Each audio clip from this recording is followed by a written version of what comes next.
I landed here, and I guess I got out there a lot. So I tried to meet as many people as I could. I interviewed with as many people as I possibly could, even though I knew I wasn't going to take the job. Sorry, but I just thought it was fascinating to sit and talk with people and learn about how they thought they were getting started.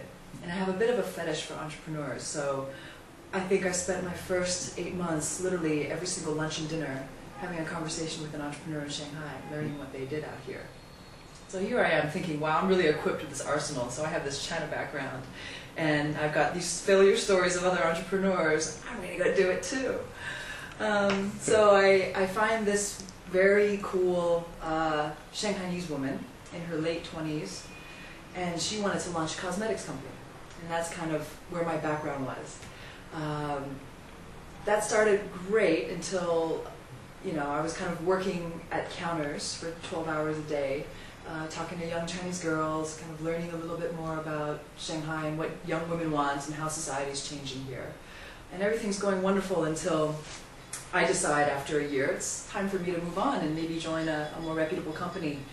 And so she gets a little upset about that and decides not to pay me my last 2 months' salary and slaps me with a bill for a trip that I took to Hong Kong to do product sourcing for her. But apparently I have to pay for it all because it was considered training. Well, that was kind of the that was the realization that, okay, I've really got to find an employer that's very responsible and trustworthy, and I've got to have every contract that I'm going to sign has to be in English and looked over in English, the Chinese and English version looked over by somebody I know. Probably good to have a lawyer of some sort or a friend who's a lawyer who can just give you some advice, because I was really quite lost at that point, and not to go work with your friends. Because she was quite a good friend at the time, and she just got insulted that I wasn't going to support her in her initiative to launch this company. Well, you're spending all of your sort of social hours and many times working hours hanging out with friends and getting advice from them. And it seems to me that nobody really knows what the real story is, because it's hard to go out there and find information or content on the right way to do things or how to protect yourself. And so you think you're getting all the answers sitting around a cafe, and your friend says, oh, did you hear about the new labor law here? Or, oh, you know that you need this such and such piece of paper to launch this company. And you're like, oh, okay, this is where my information is coming from, but there's no credibility behind it. So you really start relying on other people. When you actually start, you know, the cafe style sort of brainstorming about business plans is so much fun. I've done it with you. I've done it with loads of people, and you're like, oh, well, this is fantastic. We should actually go ahead and do with it. But then once you really get into an implementation process and you see your friends in a completely different light, and everybody also has different China experiences, so they're kind of at a different point in the China cycle, whether you're like, you think you're really experienced, or you're just starting out, or you know, you've been here for 10 years, but you're in your 4th whacked cycle, or whatever it is. Everyone's got a little bit, you know, a different perspective on this city, and rules are constantly changing. So the dynamic with your friendship totally changes at the same time. It's unfortunate because your friends put a lot of faith in you doing things. They also, it's also like there's like this nice thing where you're afraid to really say what's up on your mind.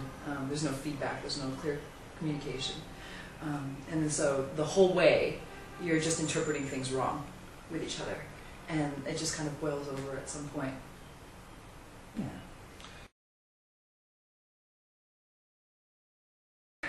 Well, at least from the very few things that I've sort of tried out, one of them seems to be, look, you can't own the equation. So starting a company is like an equation with many variables, and they all have to work out great. You know, timing, money, team. Everything's kind of got to equal perfection, or something close enough that you can actually launch something off the ground. And you as one person have no way of controlling all those variables. So first of all, getting over that, I think there's some control freaks. It's quite an entrepreneurial trait, is to be a perfectionist or a bit of a control freak. And you have to really let that go. So you have to find an amazing team that you can put together. And I would say three types. It's very hard to find that one person that knows everything.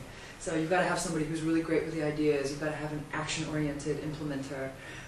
You've got to have somebody who just knows China inside out, knows the laws. It doesn't find it annoying to have to to sort of take out laoban or landlords or people in high places to influence them that you're actually doing something great here, and they need to back you up.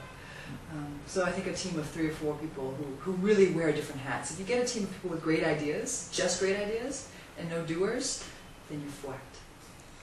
My most recent one was just kind of getting a little bit too excited about rolling things out. So after all these experiences, I got really good at making things happen, you know.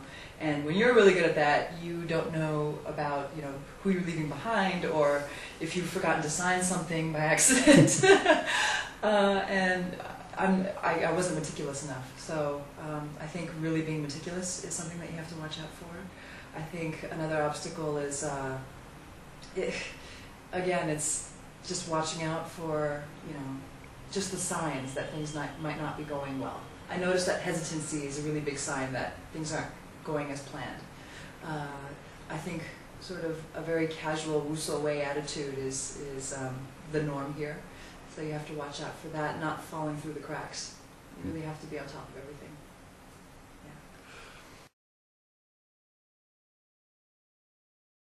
Yeah.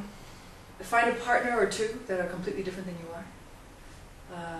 Make sure that you're protected, with your business or not, legally on terms of visa, because you never know if, you know, things like Olympics are going to happen and the country decides that it wants to sort of weed out all the foreigners. I would say understand as much as you can legal laws here, whether it's labor laws and you're going to be hiring Chinese employees. Know that you can't control all the variables, so either delegate who's in charge of which variable, or you know, just know that if it falls through, it falls through, and you need to let go sometimes. That's a big one. That could be 5. The 5th one would probably be, I know that you are going to have at least, what is it? It's like 1 in every 8 business actually gets launched. That's the global statistic. I think the one for China is like 1 in every 15 or something like that. So know that you're going to have a couple failures, and know that those are actually lessons you're going to be putting on your belt before the actual one happens. Thank you. You're welcome.